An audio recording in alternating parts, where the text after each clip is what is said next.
Stock market में पैसा बनाना मुश्किल नहीं है, लेकिन पैसा बचाना ये सबसे मुश्किल है। और सच क्या है पता है, इंडिया के टॉप इन्वेस्टर्स भी बार बार गलती करते हैं, लेकिन फ़र्क ये है कि वो अपनी गलतियों से सीखते हैं और रिटेल इन्वेस्टर उन्हीं गलतियों को बार बार रिपीट करता जाता है। आज की इस वीडियो में मैं आपको बताने वाला हूं कि इंडिया के टॉप फंड मैनेजर्स की सबसे बड़ी गलतियां क्या हैं और उनसे निकलने वाले ऐसे लेसन्स जो आपका पोर्टफोलियो पूरी तरह बदल देने की ताकत रखते हैं। दोस्तों, मेरा नाम है सौरभ सुमन और मैं हूं आपका पर्सनल वेल्थ गाइड और आप देख रहे हैं मेरा चैनल इन्वेस्टिंग विद सौरभ। याद दिलाना चाहूँगा, मैं एक सेबी रजिस्टर्ड इन्वेस्टमेंट एडवाइज़र नहीं हूँ, इसलिए कोई भी निवेश करने से पहले अपने वित्तीय सलाहकार की राय ज़रूर ले लें। देखिए, मार्केट एक साइंस भी है और प्लस साइकोलॉजी है। स्टॉक मार्केट सिर्फ नंबर्स का गेम नहीं है, ये साइकोलॉजी का गेम है। टॉप इन्वेस्टर्स खुद मानते हैं कि मार्केट बिहेवियर सिर्फ डेटा से नहीं चलता, ह्यूमन इमोशंस से ड्राइव होता है मार्केट। कौन कौन से? वही पुराने इमोशंस, फियर, ग्रीड, ईगो, और यही पोर्टफोलियो को बनाते भी हैं और बिगाड़ते भी हैं। एग्जाम्पल्स जैसे बुल मार्केट में लोग खुद को जीनियस समझने लगते हैं। मार्केट बढ़ रहा होता है, वो जहाँ निवेश करते हैं और वो बढ़ने लगता है, उन्हें लगता है कि अरे मेरे में तो करामाती शक्तियाँ हैं, मैं जिस स्टॉक पे हाथ डाल दूंगा वही बढ़ने लगेगा। लेकिन असल में राइजिंग टाइड सबको ऊपर ले जाती है। मार्केट में आपको ये साइकोलॉजी पैसा नहीं बनाएगी। क्यों? क्योंकि जब मार्केट गिरने लगेगा तो आपकी ये सारी साइकोलॉजी धरी की धरी रह जाएगी और आपका ये सारा मिथ टूट जाएगा और उस दिन आप स्टॉक मार्केट को छोड़ दोगे। आप सोचते हो कि बड़े बड़े निवेशक रमेश दमानी, विजय केडिया, राकेश झुंझुनवाला, ये इन्वेस्टर कभी गलत नहीं होते होंगे, लेकिन रियलिटी ये है कि सब ने खुद एडमिट किया है कि उनकी सबसे बड़ी सीख ये है कि उन्होंने गलतियां की और उन गलतियों से जो सीखा वही फ्यूचर इन्वेस्टमेंट्स में उनके काम आई। गलतियां तीन तरह की: रॉन्ग स्टॉक्स, रॉन्ग टाइमिंग और तीसरा रॉन्ग थिंकिंग। और सबसे खतरनाक क्या है इसमें? डिसीजंस जो बुल मार्केट में सही लगते हैं, लेकिन बेयर मार्केट आते ही वो डिजास्टर बन जाते हैं। आपको तब रियलिटी पता चलती है, अपनी औकात पता चलती है, अपना माइंडसेट पता चलता है और आप कितने डरपोक हैं ये भी खुलकर सामने आ जाता है। ये गलतियां अगर आपने अवॉइड कर ली तो आधी जंग आप जीत गए। पहली, अपॉर्चुनिटी मिस करना, स्टॉक भाग गया और आपने खरीदा ही नहीं। दूसरा, अंडर एलोकेशन, यानी सही स्टॉक तो चुन लिया, सही वक्त पे पहचान भी लिया, करेक्ट स्टॉक लिया, लेकिन सही क्वांटिटी में नहीं लिया। तीसरा, जल्दी बेच दिया, अर्ली सेलिंग, मल्टी बैगर बनने से पहले एग्जिट कर लिया। चौथा, बेसिकली अर्ली एंट्री, यानी स्टॉक गिरता गया, आपका पेशेंस खत्म होता गया, आपने जैसे ही गिरना शुरू किया था उसी वक्त एंट्री ले ली थी और स्टॉक फर्दर गिरता गया, आपने डर के उसके बाद बेच दिया। पांचवा, रॉन्ग कन्विक्शन, यानी लॉस में लगातार होल्ड करते गए बिना अपने हाइपोथेसिस को चेक किए हुए, बिना फंडामेंटल्स को चेक करते हुए, और वो आपका कंप्लीट वाइप आउट हो गया वेल्थ। ये सभी मिस्टेक्स रिपीटेडली सामने आती हैं। बड़े बड़े इन्वेस्टर्स ने कहा है कि यही कुल मिला के 5 गलतियां हैं जो सब करते हैं। स्टॉक सिलेक्शन से ज़्यादा इंपॉर्टेंट है पोजीशन साइजिंग और टाइमिंग। बिगेस्ट वेल्थ डिस्ट्रॉयर होता है अपना खुद का ईगो। मार्केट में सबसे खतरनाक चीज ना क्रैश है ना इन्फ्लेशन है, ये आपका ईगो सबसे खतरनाक है। जब इन्वेस्टर सोचता है कि मैं तो गलत हो ही नहीं सकता, और वहीं से उसका डाउनफॉल शुरू हो जाता है।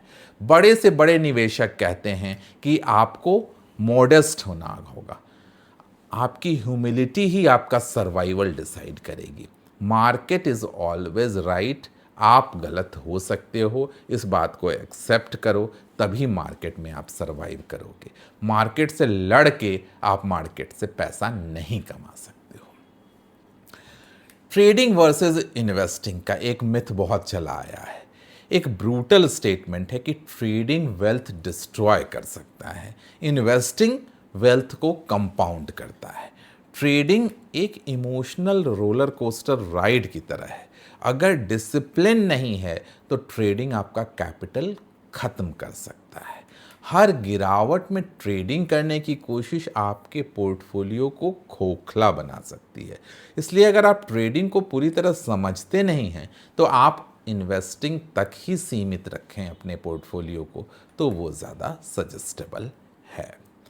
प्रोसेस को फॉलो करना प्रॉफिट बनाने से ज़्यादा इम्पॉर्टेंट है। सक्सेसफुल इन्वेस्टर प्रॉफिट को चेज़ नहीं करते हैं, वो एक प्रोसेस फॉलो करते हैं अपने माइंडसेट के हिसाब से। वेल्थ उस प्रोसेस को फॉलो कर लेती है, प्रॉफिट उस प्रोसेस को फॉलो कर लेता है।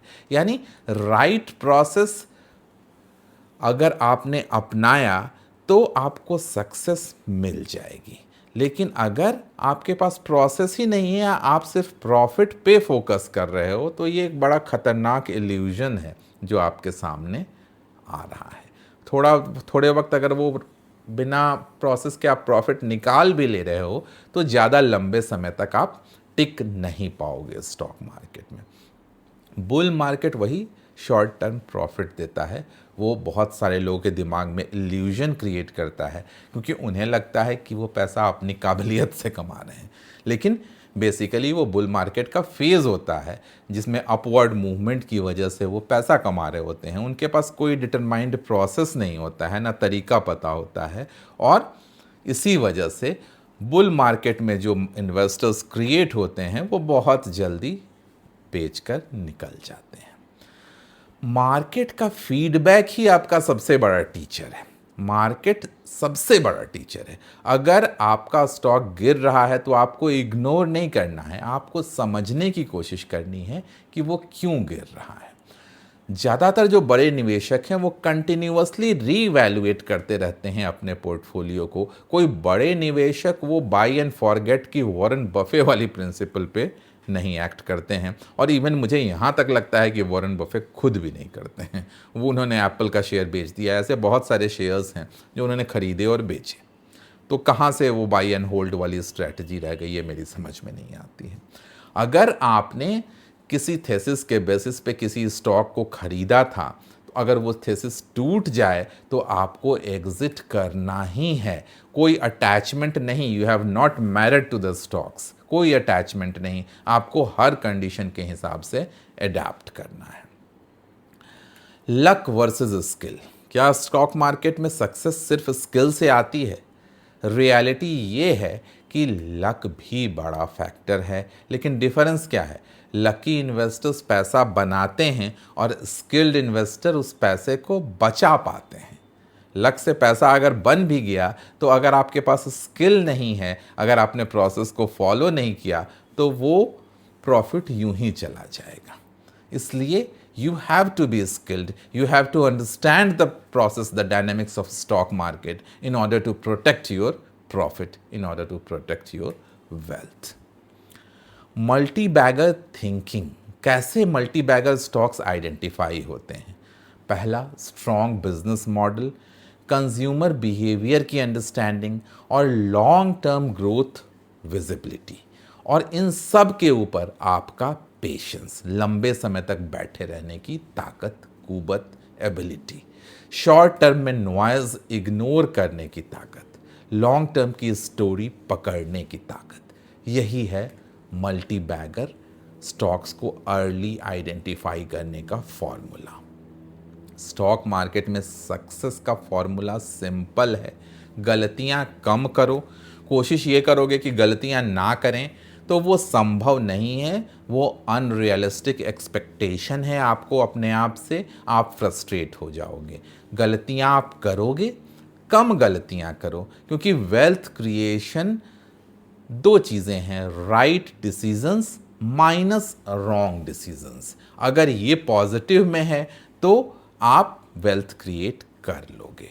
बस बड़े लॉसेस को अवॉइड करो, उनके नंबर्स को, उनके पोटेंशियल को, उनके मैग्नीट्यूड को कम से कम करो और गलतियां काटना सीखो। अगर आपने अभी तक ये समझ लिया तो आप ऑलरेडी 90% इन्वेस्टर्स से आगे हो चुके हो। जो आज मैंने इस वीडियो में आपको बताई हैं वो बातें अगर समझ ली आपने, लेकिन फाइनल एक चीज़ बाकी है जो आपके रिटर्न्स को मल्टीप्लाई कर सकती है, और वही रियल गेम बिहेवियर को डिटरमाइन करेगी। मार्केट में नॉलेज फ्री है लेकिन बिहेवियर कॉस्टली है। फियर में बाई नहीं करते हैं अगर आप, ग्रीड में अगर आप सेल नहीं करते हैं, तो आपने सही टैक्टिक्स नहीं पकड़ी है मार्केट की। इस इमोशंस को आपको सीखना है। जब मार्केट पीक लेवल पे पहुंच रहा हो तब धीरे धीरे आपको कैश में बैठना है, और जब मार्केट में डर का माहौल हो तभी उस कैश को डिप्लॉय करना है। अगर आप ऐसा कर लेते हैं तो आप अलग हो चुके हैं उन 90% इन्वेस्टर से जो मार्केट में लॉस करते हैं। रिटेल वर्सेस वेल्थ क्रिएटर्स से नेक्स्ट टाइम जब मार्केट गिरे तो पैनिक मत करना। याद रखना कि ये वही मार्केट है जहां मिस्टेक्स से ही लीजेंड्स बनते हैं, बड़े बड़े निवेशक बनते हैं, क्रैश के दौरान ही बनते हैं। अगर आप ये सीख गए तो ये गिरावट आपकी सबसे बड़ी अपॉर्चुनिटी बनेगी। अगर आप ऐसी रियल इन्वेस्टिंग सीखना चाहते हैं जो किताबों में नहीं मिलती हैं, तो चैनल को सब्सक्राइब कर लेना, वीडियो को लाइक कर देना, क्योंकि हम यहाँ बात करते हैं रियल मार्केट की, रियल मिस्टेक्स की और रियल स्ट्रैटेजी की। जल्दी ही मिलेंगे किसी ऐसे नए वीडियो के साथ। तब तक सौरभ सुमन साइनिंग ऑफ।